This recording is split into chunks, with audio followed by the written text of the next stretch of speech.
UFC Fight Night 51 card for you. Every fight tonight is a ranked fight. I'm very excited to be here. I just posted the fight card a couple minutes ago before I actually made it. Sorry. I am a bit under the weather at the moment, so I have a very bad sore throat. So I may not be as as loud, especially I'm trying to save some of the energy that I have for the later stuff. What's up, man? How are you, Tyler, bro? Nice to see you, man. See, I do apologize. I am a bit under the weather, but never fear. It's never the end of the world. And I honestly really cannot wait to be able to. I was very excited for this UFC stream last week. I couldn't do it because I didn't have enough time. Heck, I'm really rushing to cram in 2 live streams today. So I'm excited about that one. I'm doing great. Just got home from work. Awesome. That's awesome, man. How was? I'm glad work. I'm assuming work was good too. Later tonight, folks, around 7:30-ish, 8 o'clock, I'll be doing a SmackDown vs. Raw 2007 Gem Mode Series live, assuming my PlayStation 2 keeps up. My goal today, because I've got to get some Halloween stuff. I just realized Halloween's like right around the corner. I've actually got to go into a town and pick up a Halloween costume. So I'm excited for that, because I got to do some Halloween stuff for the kids tomorrow. And I am also trying to pre-record a Fight Night episode and a college football episode today, so I'm hoping I have like the energy and the strength for that. If not, I'll have to do it tomorrow and do it like one by one. So I actually have to find the save file for like college football games. I don't know where it is like at all. So there's that too.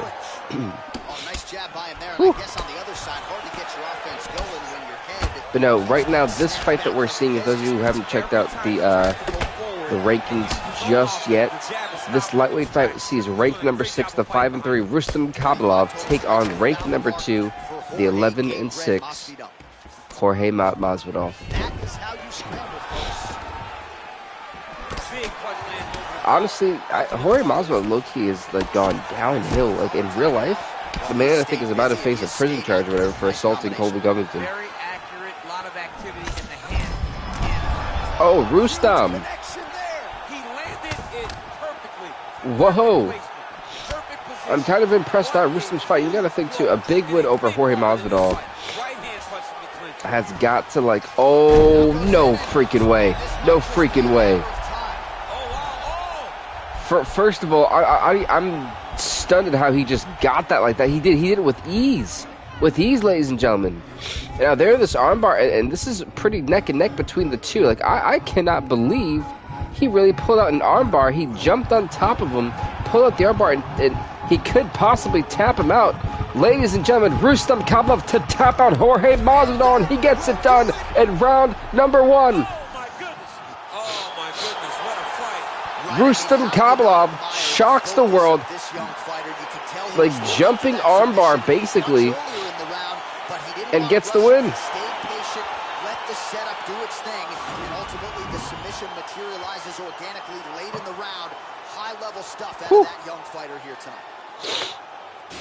For starters, I'm absolutely blown away that Rustam Khabilov was able to get that armbar submission victory. Sorry, I'm probably showing too much here. But very blown away.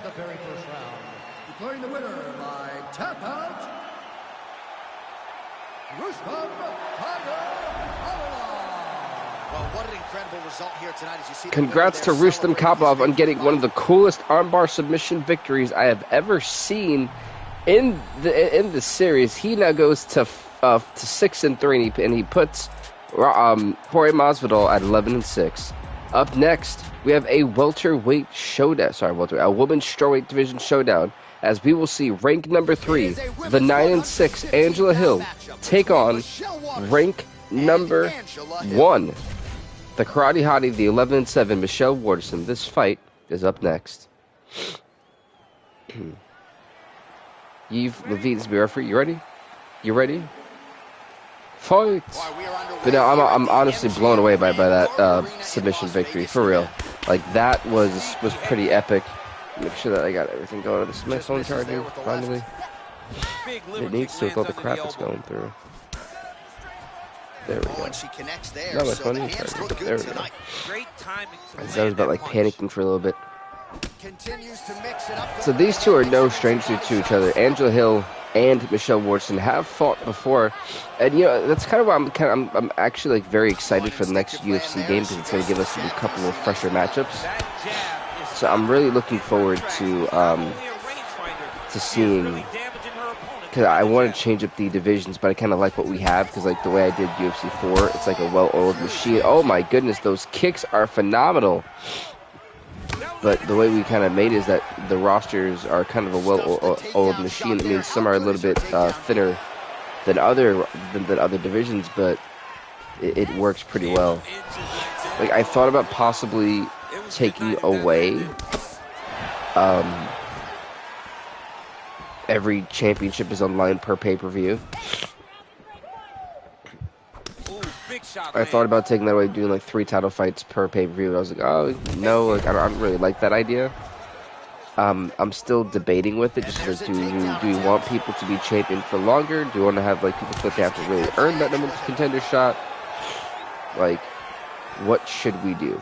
So I'm still debating. I think that would be something more so for UFC 5 whenever that comes out. I do like the direction that we've gone with the series, and listen, this has been the second longest series I think we've ever done, because this series surpassed our UFC 2 series that had 50 episodes. We're at 72 now for this. So that's wild. And there's only one ever series that I've ever had that's hit 100 or more, and that was the WWE 2K16 series.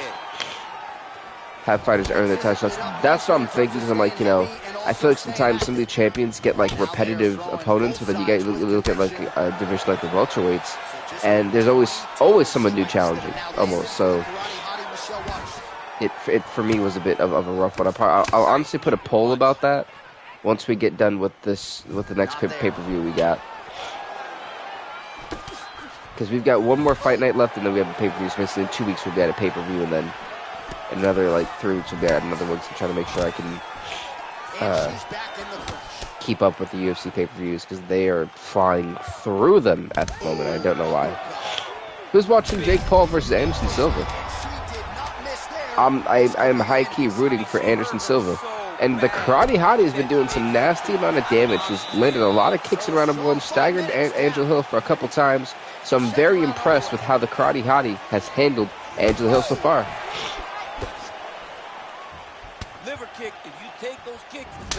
Yeah, but like honestly, it's no knock to Jake Paul, but like at this point, I feel like everyone's paying to see him get knocked out. BVTV Gaming, I got a PS5. Hey, there we go. How do you like the PS5, Hunter man? Treating you well? Yeah, I honestly really think Anderson Silva's gonna knock out Jake Paul within 5 rounds. I say 5. Just imagine Roman Reigns interfered. Roman Reigns would get kicked upside his head, and I could see Roman getting knocked out by Jake Paul. I could.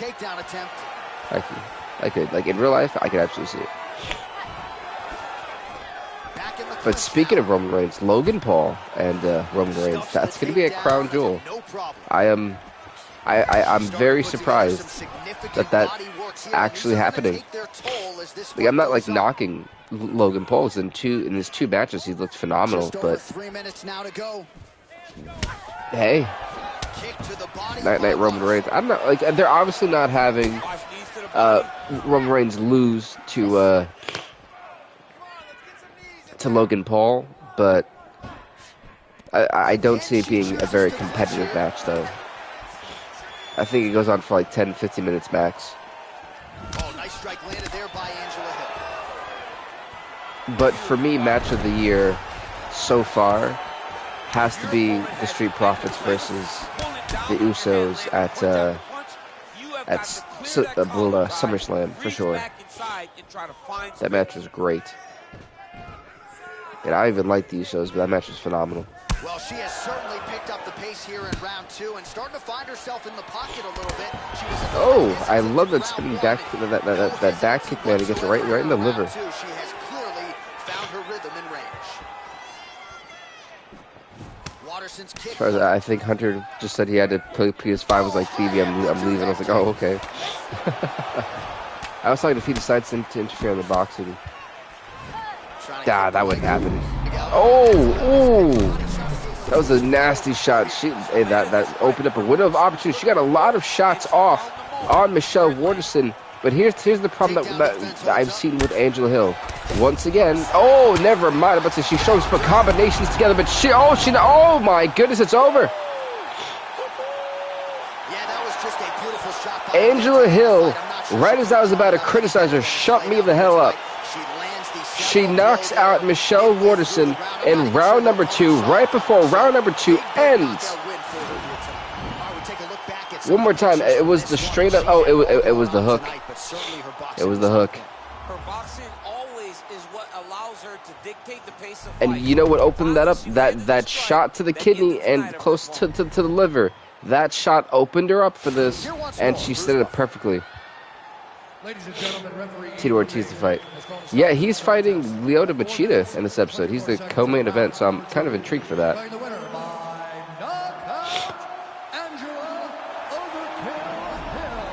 Congrats to Angela Hill. She is now 10-6 in the UFC. She just knocked off the ranked number 1 strawweight in the world. She puts Michelle Waterson to 11-8. Let's go next fight of the night. 1 submission, 1 knockout. I like it already. So next up, folks, is going to be an epic rematch. I honestly always love when these two guys get matched up because it is going to be a phenomenal wrestling and jiu-jitsu spectacular. It's going to be Jussier Formiga, ranked number 1, who's 9-7, taking on ranked number 2, the 18-9 former champion Demetrius Mighty Mouse Johnson.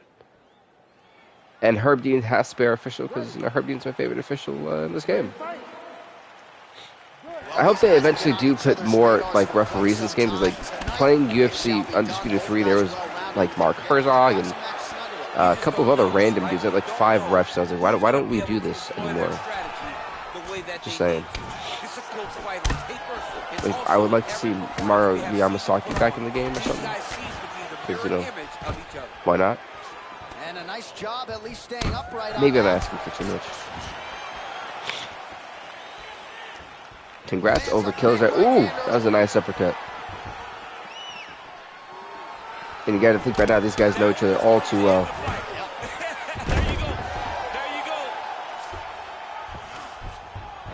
Okay. Well, you know, I'm not surprised that Demetrius wanted to get off the ground just because having Jussier Formiga, you know, on top of you this early is a very dangerous game. We've seen it when he took out, you know, Alex King and a couple other guys. He is genuinely. Let's create our own referee. I would love for them to do it, but I don't think they've ever had that in any of their games. Like my biggest fear with the boxing club coming back, see that right there was phenomenal awareness to be on the defensive. Turn it around to where you're in now in a back sitting position on top of the guy who just was on top of you. He can go for the rear naked.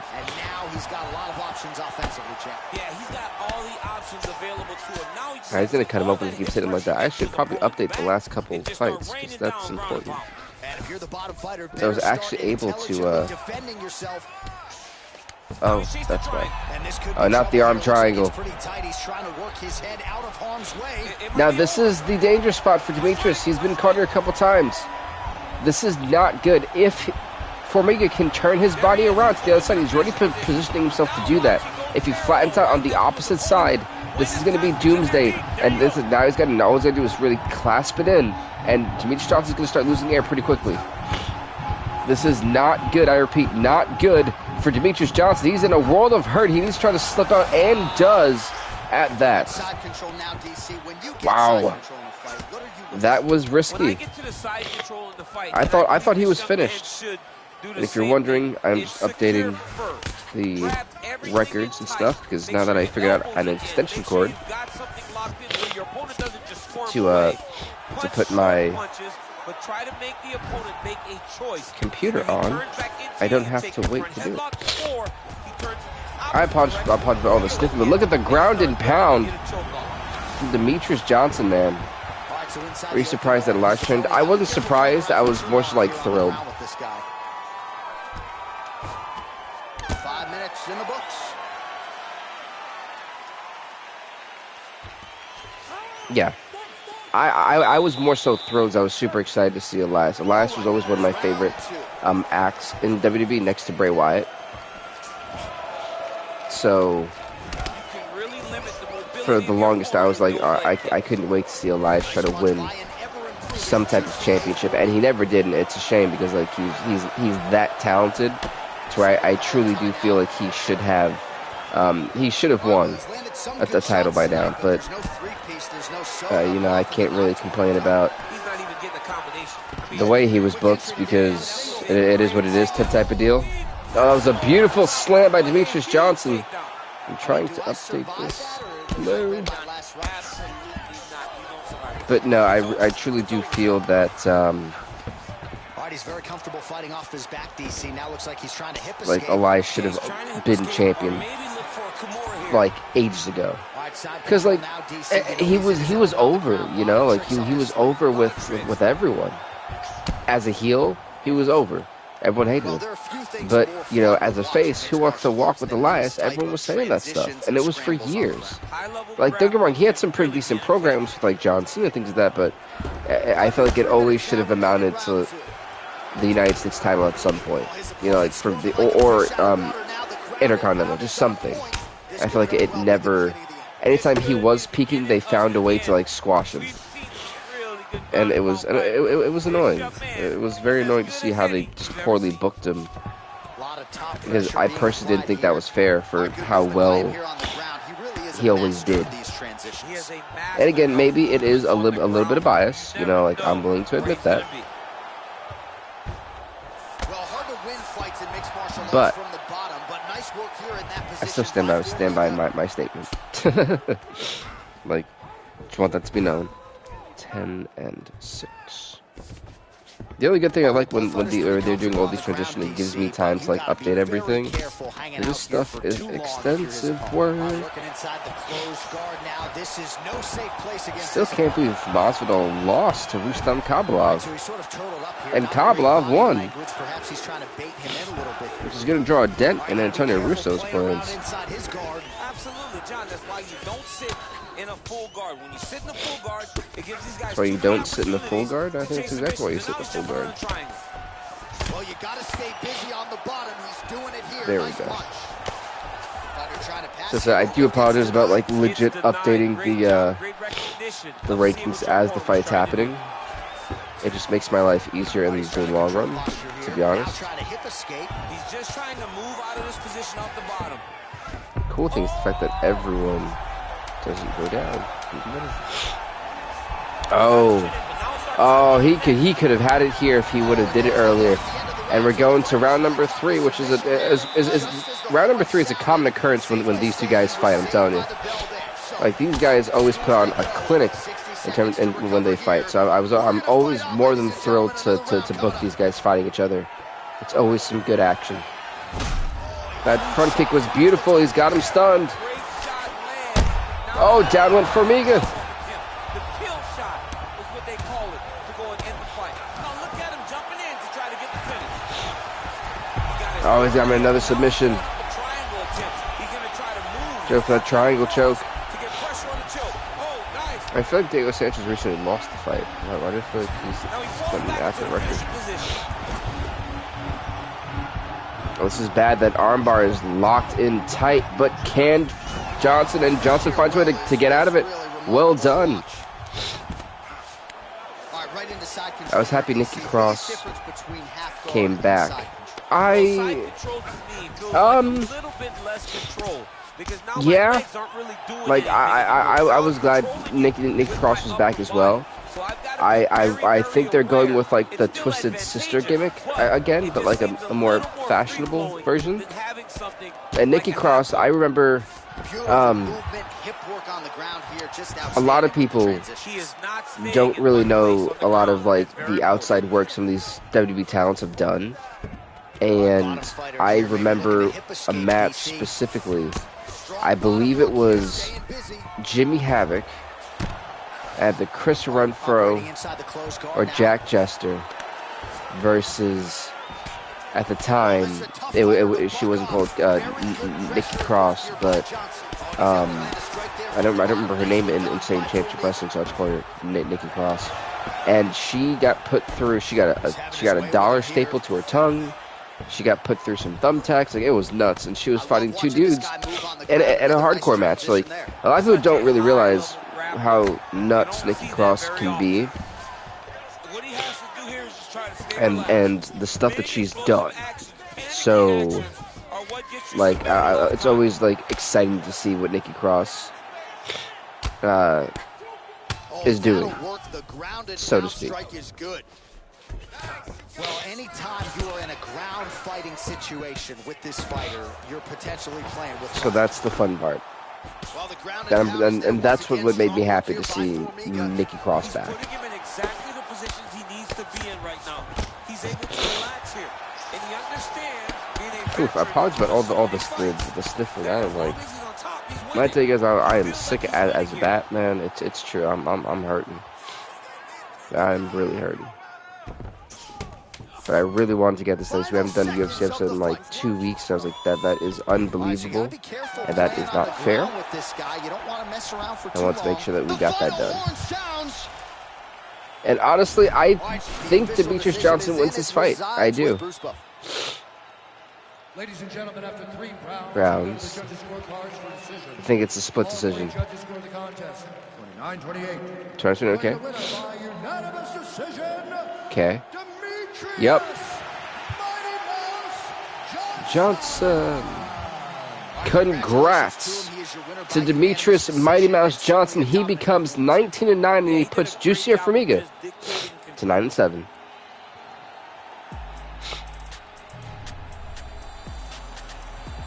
Like I said, seeing that rematch all the time, man. All the time. Next up, we got two fighters who are slightly familiar with each other. They've only fought once against each other, I do believe. Ladies and gentlemen, it is the rank number 3, 11-5 Mickey Gall, as he takes on the rank number 1, 11-5 Santiago Ponzinibbio. Ponzinibbio, there we go. I said that correctly somewhere in there. And if I didn't, it's okay. I can't pronounce anyway, so it's fine. Ponzinibbio in the blue, Gall in the black. Mickey Gall, it's funny, he's like, oh, the leg already starting to get messed. That's not good. That leg quickly went.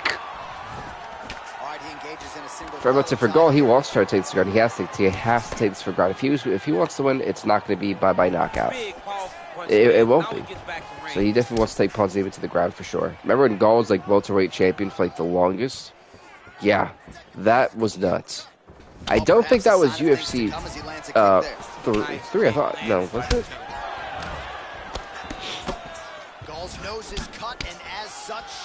It might have been UFC 4 and 3 actually, when he was like rocking and rolling for a little while.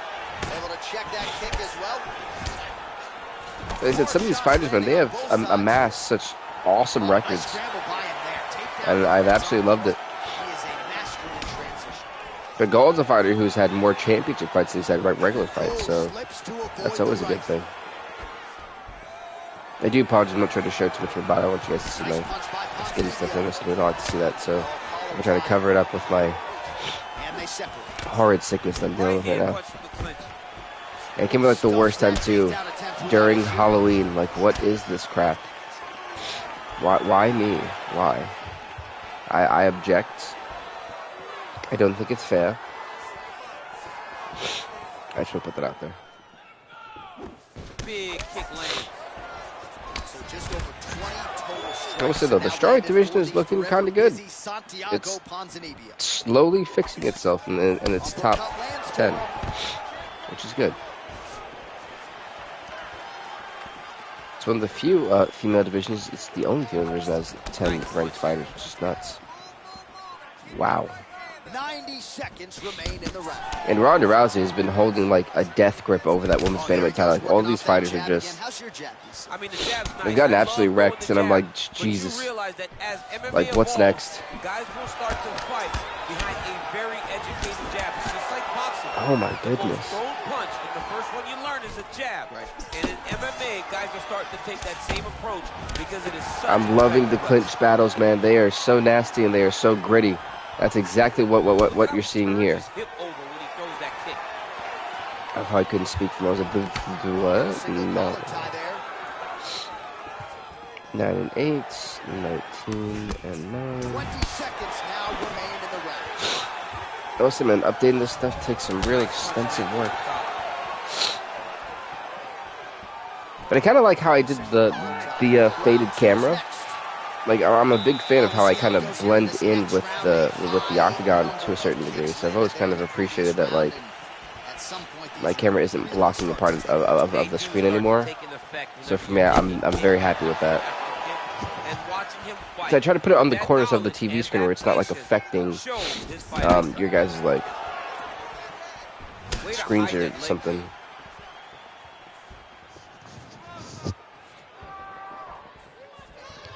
And he connects there, DC. Great job landing that. Man, that cut is only getting worse. Canvas cleanup guy's gonna be busy. Oh no! And they separate. So I said I did want to try to limit how much I talked in this, just because like I don't want to give my throat out basically, and like that's it, because that would be horrible.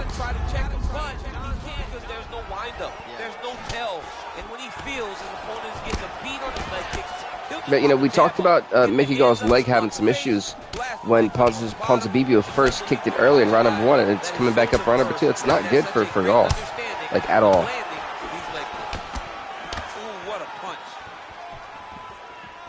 Gall's backing up a bit too much. Timing his shots well here tonight, DC. It's hard to recall him being this some stiff elbows. I mean, he is so into the face. And not only is he accurate, he's also keeping very busy. Just misses with a left hook. Spinning back fist is a miss. Okay. The takedown there. How good is his takedown defense? Oh, single collar tie here. Well, he was a little bit lackluster in round 1. You can't say the same here in this second round. He has really picked up the pace, an uptick in the aggression and the output, and starting to find his range here in the pocket.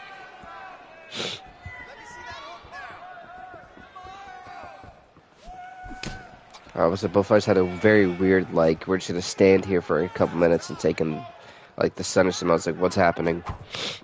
Like, why are they doing this? Fired. Okay, let's go to the featherweights. Again, that leg, that's not good. We talked about it. That is a massive concern. Great thing is when you look at Mighty Mouse, man, he's been here since UFC 2. Like he's amassed one hell of record. And then that down goes Gall. Down goes Gall again. Why is he backed up on the cage? He's scared. Like, why did he do all that? That was a bit unnecessary. Working off of his back here. Looks like he may try to hip escape. Posturing up now. Oh, he's getting busted wide open.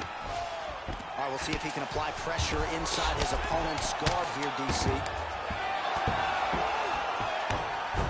All right, he's sort of hanging out here. Gall turning it around, but like I said, it's not good. That round definitely goes to Ponzinibbio. Here goes round number 3. Not necessarily a tough act to follow. Pretty good out there. Pretty good round, but not the best round. Sometimes that's the tip to that fighter that is so evenly matched. It's got to be what it's got to be, lose. That's exactly what we're about to find out. Well, just as he did in the previous round, continuing to land a high number of strikes here, and he hasn't really showed any signs of slowing down. Scary, scary proposition for the opponent. What a punch. All right, so once again, okay. they will clinch. Punches off. Dang, my cup was in the way, but I couldn't see it. Who's going to be the first one to attempt the takedown? Well, I mean, both guys have been like hiding away from that takedown for a while. Again, that head kick staggered Gall, but Gall looks like he's in Mala land at the moment. It's giving Ponzinibbio's chance to really try to strike on the offensive, try to put him away. All right, he'll engage in a single collar tie. Oh, stuffs the takedown without issue. Nice punch lands over the top. I think how much energy have they wasted in the first 2 rounds. They were going pretty high octane offense for quite a while. That was a nasty front kick. Oh, he's hurt bad. He's hurt bad, John. He's got to press him. He's got to go take that finish. Oh, through the block, the roundhouse kick knockout. Santiago Ponzinibbio knocks out Mickey Gall in round number 3. He's now 12-5 in the UFC. He puts Mickey Gall to 11-6. I'm not even sure his opponent saw it coming. So a huge win for that young fighter. Boom, good night. Take a look back at the highlights. You know we're going to find that nasty head kick somewhere in this highlight rip. Just back inside the arena. Good now, Lord. inside the octagon where What a Bruce knockout. Buffer has the official decision. Ladies and 9 gentlemen, 8, 9 referee, 9. let's go to stop this contest at 2 minutes, 16 seconds of round number 3.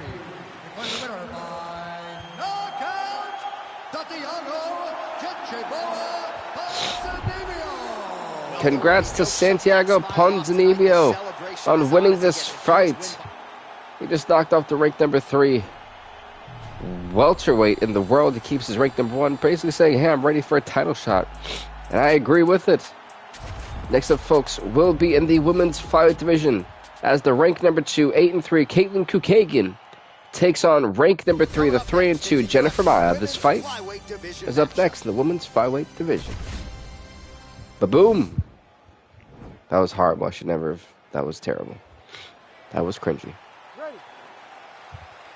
Look at this Herb Bizarre official. All right, so here we go with round 1 of this highly anticipated. I think Herb was the official for the other one too. Begin to describe it. Both women have every skill in the book. Both of them have every skill in the book. They're Well, so this is awkward. talented. 20 seconds They of train nothing. so hard. They come from great camps. This is a very even match. It's like both of them were having like a Using her reach jaw-jacking that punch, DC. situation. Oh, big punch lands.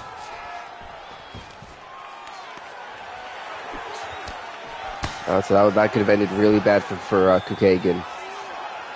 Jennifer Maia, though, she's got something to prove, and she needs to get it done tonight.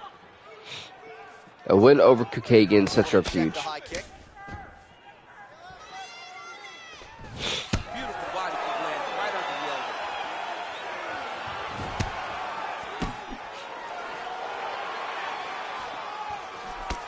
That's a beautiful jab by her there. We'll see if she can follow it up. Wow. If you fight Go back for a with your takedown, get beautiful stuffed. jab, eventually, you drop the right hand. Good A lot of me feels that Jennifer Maia has to take this fight to Caitlin Kukagian. Because Kukagian's got the height and reach advantage. Nice body kick. Now closes the distance.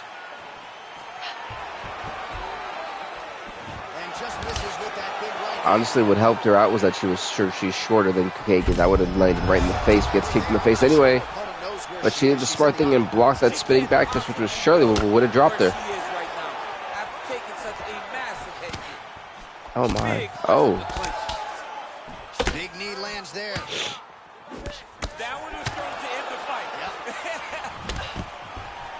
Go for a takedown, gets Stuffs the stuffed. takedown Nope. shot there. How good is her takedown, D?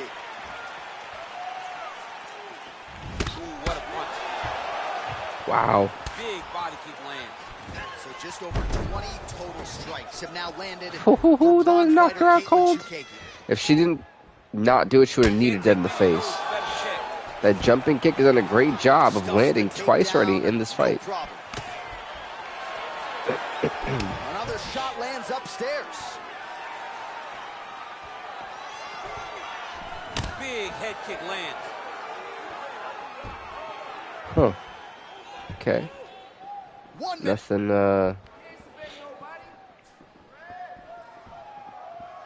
Head kick. that was a nice head kick. 45 seconds remain in the round. Just unable to quite find that range. Again, back into this position. Big head kick lands. Takedown defense holds up. When you're in a clinch, you can pull down on the head and land these beautiful punches to the head. That's a big strike right there. Wow. That was a pretty dope round number 1, I've got to admit. I'm very, very impressed. Like, actually, at one point, just had to sit there and just kind of watch, like, the war. This has been a battle, but so far, in my opinion, Kukagin's winning this fight 10-9. Because Maya was trying to do stuff, but what you're seeing is Kukagin constantly be on the offensive, which may come back to haunt her in the later round. And now she's got the tie clinch. Powerful leg kick lands. Oh, nice jab. She's got a hell of a jab, and I guess that reach advantage. She definitely does have one hell of a jab, for sure. She's quick with it, man. The snap off those jabs are nuts. Realize how a lot of takedowns for Maya have gotten stuffed. Sort of struggling for position here in the clinch. When you find yourself in this situation, what do you do to get out? Anytime it's very tough. Anytime you're chest go for a takedown, get stuffed again. I think to myself, underhook. Whoever's winning the underhook is winning the clinch battle. That one slipped in. Nice strike. Liver kick. Oh, great job by her to land the knee strike there. So I'm kind of like waiting to see what. Oh, she fell right into that. Was great telegraphing on and anticipation on Kukagin's part. Confident in being in there. She's very aware of her opponent's power, so it's making her limit her activity on the inside. Throw that out the window. You're the faster fighter. You're successful. Let those combinations string together. I'm kind of just, like I said, I'm waiting to see if this fight goes to the ground, whose favor does it turn into? Because I feel like it should turn into Maya's. But right now, Kukagin, she can't take her down. Like, she cannot take Kukagin down at all. And she's paying for it.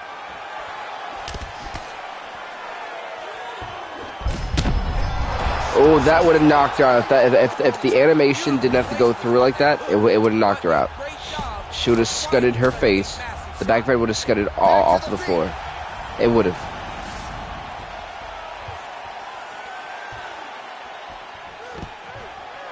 Stuffs that takedown attempt without issue. Well, she was a little bit hesitant in round 1, but she has certainly picked up the pace here in this second round. It took her a while. Maya's getting picked apart by Kukagin. She's in a strong striking rhythm now. Straight punch lands. Oh, look at that. She didn't even know where she is right now. That one just messed her up. Game of inches right there, boy. Wow. It was good night if that landed. I'm meeting on the body too. Oh, down. Maya's getting absolutely torn apart. Like, oh, God, she kicked it in the face. Third round underway. Like, she literally just got kicked dead in the face. Just like she did in the previous round. It's one thing Tons of BBO and look go. Oh!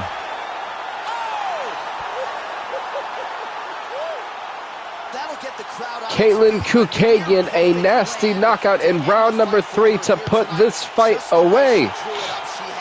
That's how you get it done. A nasty knockout from Caitlin Kukagin, saying that it was that spinning back fist, wasn't it? Good Lord. Good God, man. Wow. I didn't even do the last fight stuff either.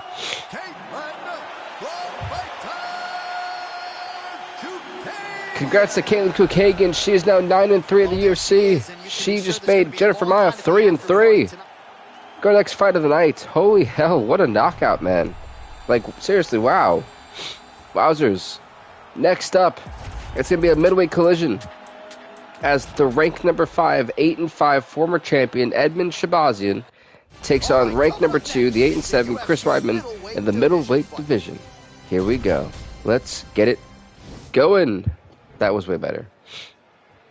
Way better. And Dan Merglot is the official. Already. Are you ready? Fight! Woo! Yeah!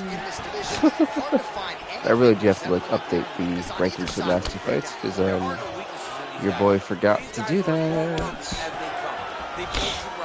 I was so impressed with what was happening over there. That was nuts. Wow, and already getting taken down to Shabazian in less than a minute. Let's see, go. His record is fine. So I updated that one. I'll update the women's flyweights. 9 and 3. The grappling aspect of the fight. There's a song there, right? Know when to hold him, know when to fold him. Look at Weidman. He's in great position here. Posture, but you got to be careful here. All right, he's very comfortable fighting all right. Back, DC. Now looks like he's trying to hip escape. He's updated. Yeah, he's trying to hip escape or maybe look for a Kimura here. I've updated that. Cool. That's what I wanted to do, which is perfect. A lot of top pressure being applied here as he works out. Weidman's done a great job of trying to get these submissions applied, and now he's going for the. Wow. This is already a triangle. I'm a bit. I'm gonna do 3 different rankings now. I may have to do 4 by the time this fight might be over. Weidman is literally just cranking on here. This is not good. If you're, he might be finished. Edmund Shabazian has just been put to sleep via the arm triangle choke. It is over. Referee, let it go. Chris Weidman makes quick work of Edmund Shabazian. Weidman is now 9 and 7 in the UFC, basically proving why he is the ranked number 2 fighter. He's not going to go up because of this, but Weidman at least proves he's back to 9. He's now 9 and 7. That's a big win for Chris Weidman. I'd be saying he wasn't deserving of that ranking. He gets a huge win against ranked number 5 Edmund Shabazian. Man, that right there is big. He put him to sleep within less than 3 minutes, ladies and gentlemen. That is crazy. Less than 3 minutes. 2 minutes, 35 seconds of the very first round. In the very first round. Congrats to Chris Weidman getting the job done. 9 and 7 he is, and he puts Edmund Shabazian to 8 and 6. Shabazian's losing streak continues. It's not looking good for Edmund.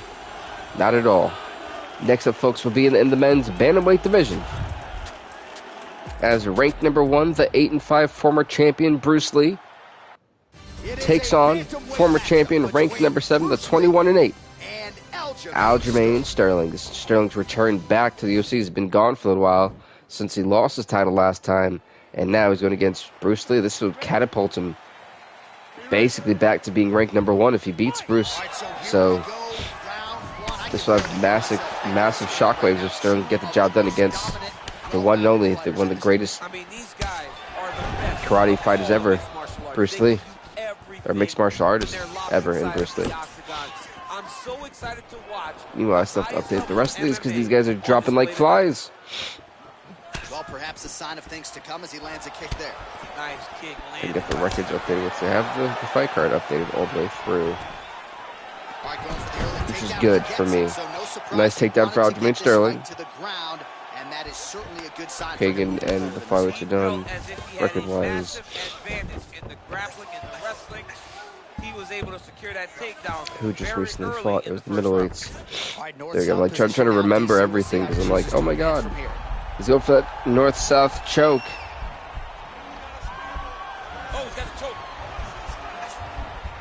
There's a nasty choke that's being applied. Not good for Bruce Lee. It's getting cranked on. This isn't good. Aljamain Sterling could possibly be putting this fight away. Bruce Lee is in trouble. Bruce Lee forced to tap out.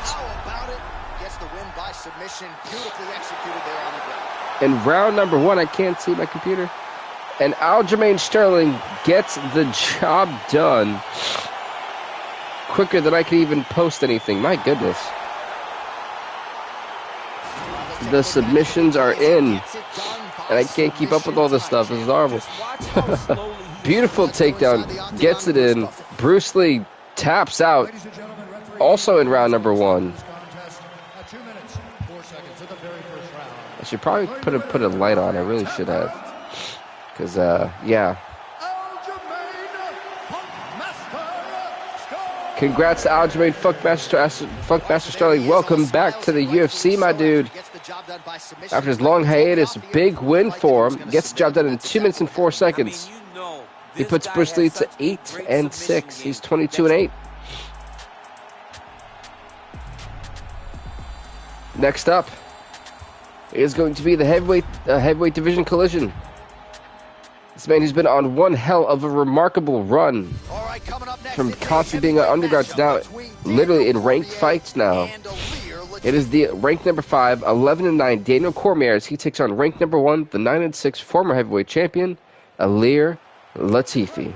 This fight happens right here, right now. Herb Dean is our official heavyweight division collision. Boom, that just sounded so awesome. I'm honestly proud of myself. So I just did that one. The last one's with bantamweights. So let me update the bantamweights record down so I'm going to go back and forth. They can do it all.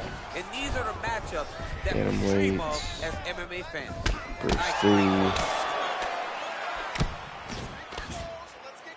8 and 6. And he landed the right hand there. And that was a beautiful hip toss. And now Cormier's got him down. So this is not good if you're Ilir.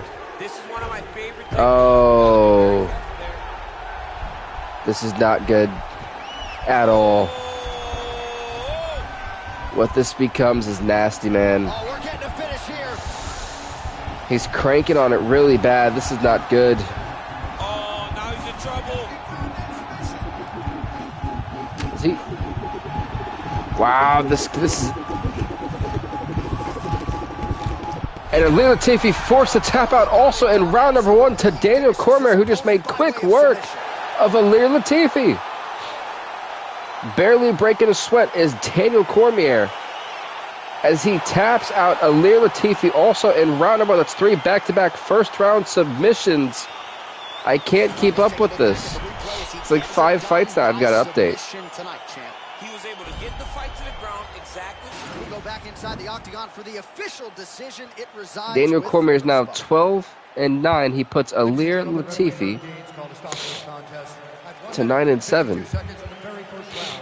Declaring the winner by tap out, Daniel D.C.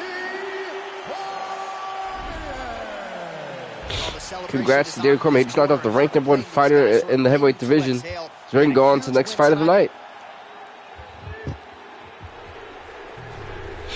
They said truthfully, ladies and gentlemen, that has been wild.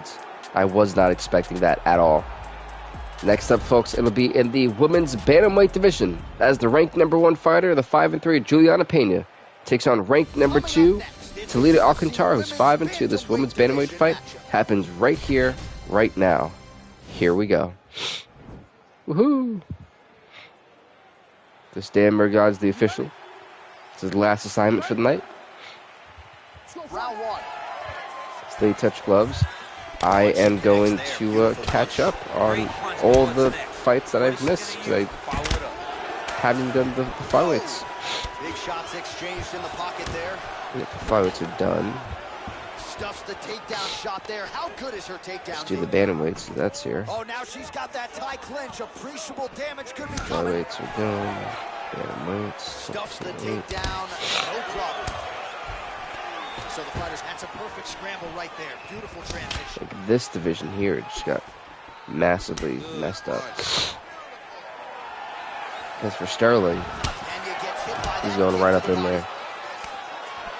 She lands a switch knee.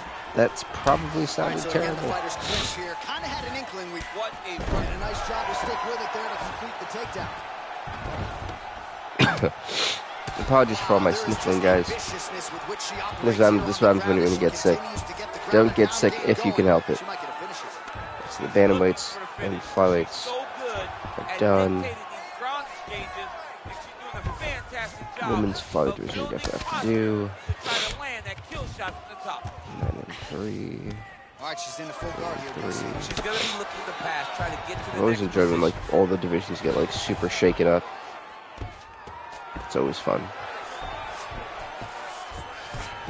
Oh, and with conviction, she moves right into half guard. Without much effort, she was able to pass from her full guard right into half guard. I'm very impressed with the wrestling we're seeing on display here from both these women. Just over 2 minutes to go. Now she's in full mount. we go. So the flyweights have now been like fixed. Oh, nice job by his posture up there. The women's flyweights have been fixed. The strawweights have been She has to adjusted. recognize that her opponent will start trying to squirrel away now. Flyweights have been adjusted. Relentless pressure from the top by Pena. We'll leave Division 7. The featherweights are the main event. Koblov, I gave him Well, she did not miss a up. I did do the lightweight, grappling which is practice during this training camp, and here's your evidence. Outstanding movement on the ground. She looks like a master of grappling with the great movement that she's showing on the ground. Cling and relax 4B. I actually kind of like how that coach said that. I love the fact they've added those small details in there, man. I've always appreciated that. Yeah, she's at her most dangerous when she has a half guard. Because I was expecting to really drop one ranking. She likes to go after fighters. 11-6, but he's got a way better record than a lot of these guys. Force them to make decisions to give their backs so that she can chase her submission, or that's just me personally, like, looking at a lot of these fighters in the welterweights. Taking out Kana, there's not many guys who can really compete like that. So I think it's smart that I do it like that. The welterweights are done.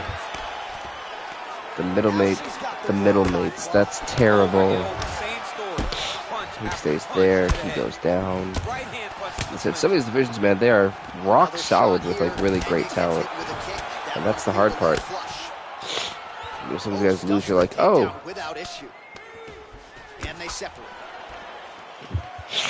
They gotta move everyone else up. Such a fast leg. Nice jab, follows up with a nice right hand. I apologize for me like not really being there to commentate on this fight, but it's like me trying to catch up with all these rankings. That's the hard part. This is a nasty heel hook, man.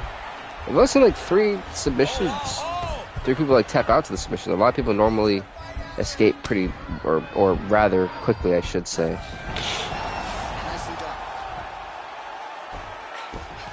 Uh-oh. Nice guard pass. Okay. Middleweights are done. Welterweight, so it's lightweights. Done. Welterweights are done. Middleweights are done. Light heavyweights haven't gone on yet. Heavyweights need to be done. She's been getting battered. She's been getting bruised. She was mounted. What was she going to do? Stay on the bottom? What was she going? That is so rude.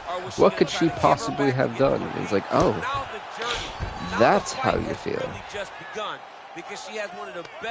Like, let it be known, Daniel Cormier. Just let it be known. Hell, after his performance, he should be thrilled. I eventually got to release like a thing with the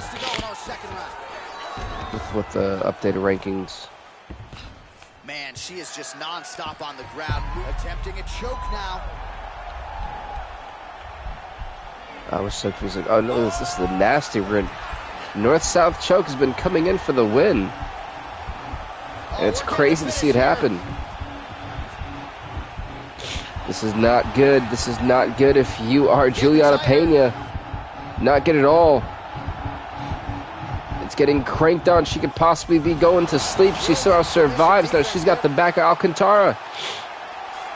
Yeah, like I said, I'm just updating all the rankings and stuff that we've been going through. The last couple fights just were ending like super quickly. So we've done the heavyweights, middleweights, welterweights, lightweights, and then bantamweights. Sit on your leg and just throw big damaging strikes. You've got to make sure you're on an elbow control, underhook, and get back to your feet.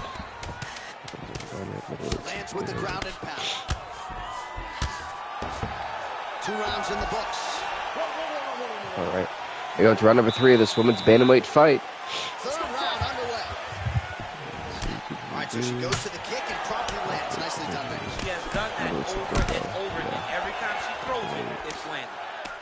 If your opponent has you in the clinch, pulling down on your head, landing punch after punch, you have got to clear that collar tie, reach back inside, and try to find space. So every division that we've had so far for the fights are now updated, which is like awesome because your boy was struggling to keep up. Wowzers, it was just happening so fast. And a nice job at least staying upright on that. It's Bantamweight. Oh, she's got it cranked in. This isn't good. This is not good at all. I'm waiting for the Von Flue choke to activate, man. It's gonna happen, I'm telling you. It almost always does. Oh, maybe not like this, because she hasn't cranked in all the way, so she might be actually getting the oh no, she's escaping. Oh, let's go. Whoa, that was a nasty one. Great escape. I said, much apologies, I am sick, so I'm trying not to kill my voice or throat.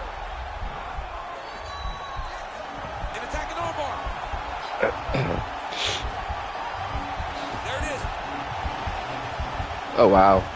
The arm bars. This could be it for Juliana Pena, man. That arm bar is kind of locked in. This isn't good for Juliana Pena. Pena will be forced to tap out in round number 3 via the arm bar. Talita Alcantara taps out Juliana Pena yet again. Well, not again, but this time. Another win for Alcantara.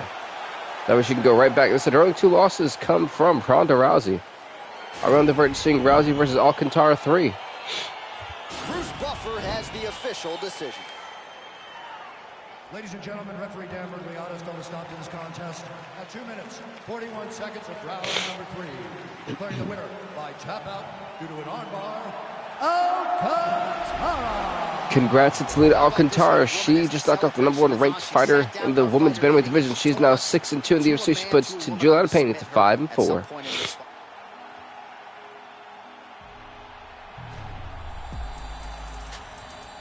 Alrighty, folks. Next up is going to be the light heavyweight division as ranked #1 former champion, the 17-6 Tito Ortiz, takes on ranked #2, the 8-4 Lyoto Machida. Here we go.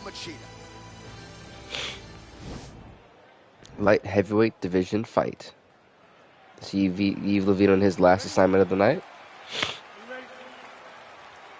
After this, folks, we'll be at the 5-round main event in the featherweight division, as we will see the rank #1 Renato Moicano, the 8-3 Renato Moicano, former champ, take on another former champ, the rank #2 4-1 Dan Ige. This will be our 5-round main event if need be. That is up next. Tito Ortiz, Lyoto Machida. This should be good. Let me actually update that. Well, perhaps a sign of things to come as he lands a kick there. Last fight, Pena Talita Alcantara. Oh, nice takedown defense. I made a big mistake, but like not. He wasn't having it. And he comes through with a big knee. Poor Juliana Pena, right? She thought she was really gonna be doing something. Beautiful kick. All right, single collar tie now. Division. Just out of range with the straight left hand. 4. Oh, double leg grab. Exactly what he needed. 6. Beautiful double leg takedown. All right, he's trying to control posture here. Now trying to hip escape. He's just trying to move out of this position off the bottom. So just updating this up. He's going for a headlock. Just a headlock, and if you're not careful, you can get stuck in an arm triangle. Yeah, that arm triangle that comes with it is nasty. I'm surprised he tried to go for a submission against Lyoto Machida, though. That's what I'm more surprised about. Now watch, he goes parallel right next to his opponent. When it's time to finish, he's out. Yeah, that's like I said, I'm very surprised he went for that type of submission against a guy like blah, blah, blah, I can't speak out like Lyoto Machida. Just beautiful movement, seamless transitions. Updating women's featherweight division. Woohoo! We updated the women's bantamweights. Yeah. Man, this is some serious ground. This is one. Well, there'll be the light heavyweights after this, but one more fight after that. And then ka-ching, ka-chow. Crowd is chanting USA. I can't with this game. Oh my God, they're so spiteful like that.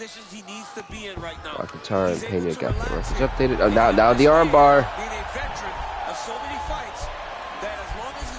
He's not had much time for this armbar though. He's only got like a minute. He's got to be careful with how much time he's got. Continuing to try to manipulate the head here.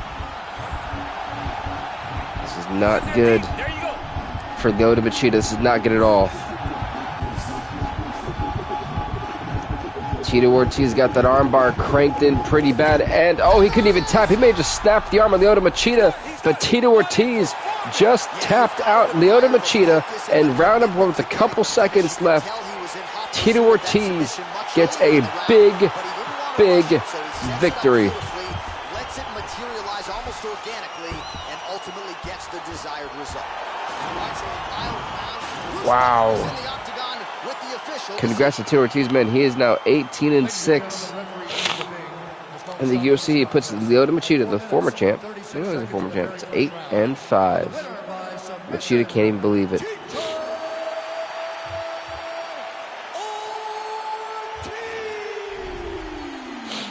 Congrats to Tito Ortiz winning this fight. We're going to the main event, folks. It's going to be in the featherweight division. 2 former champs collide.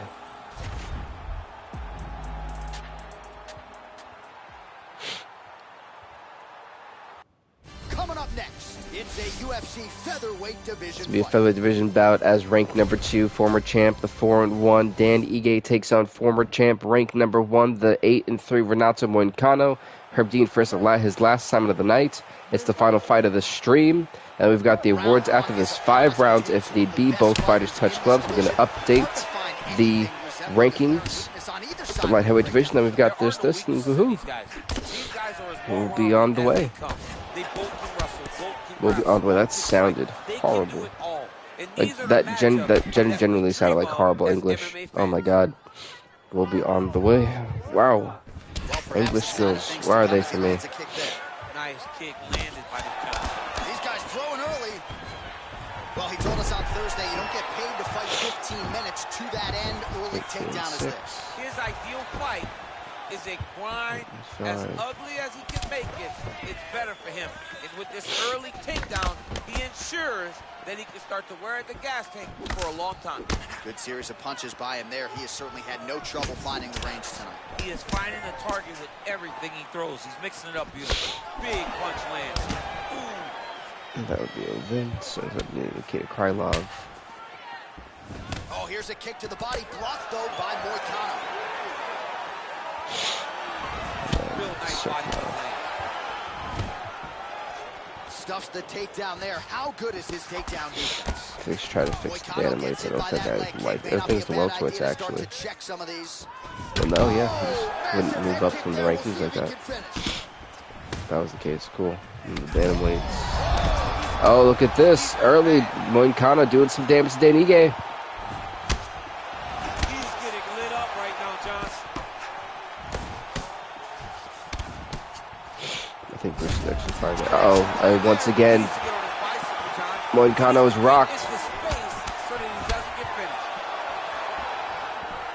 So then everyone's rankings now except for the featherweights, which is perfect. Look at him whip his hip into that kick. Oh, straight right. Okay, cool. 90 seconds now to go Update in the round. Machida with 5. Losses Ortiz with 18 wins. Perfect. Nice leg kick lands. I'll find everyone. He's treading water That's now. a Gotta find a way to Moicano move those feet. Stuffs the takedown, no problem. And they separate. Cool. And just like that, I'm right back on track. Went for the inside leg. Oh, that spinning back fist definitely did some damage. It staggered Moicano, which honestly, Ige needed that because he was getting rocked for quite a bit. Wow. Nice front kick.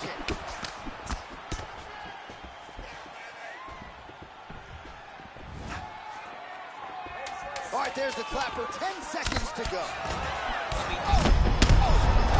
Down went Moicano, though. Down went Moicano right as round number 1 ended. We're going to round number 2, and this crowd is on their feet. One hell of a round number 1. That was epic. It was aggressive, and that's what you want to see. That one blocked.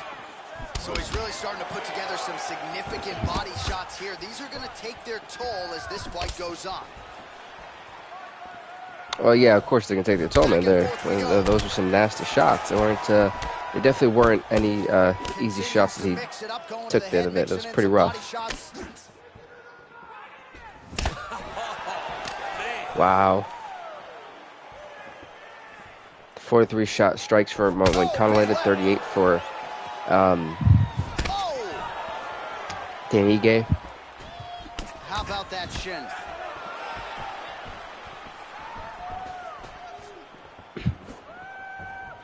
Oh man, this guy kicks like a mule. So hard. He kicks so hard every time you see him drive his shin into his opponent. Well, confidence is high. Absolutely agree. Nice double leg takedown. Just over 3 minutes to go. Fighters back to their feet here.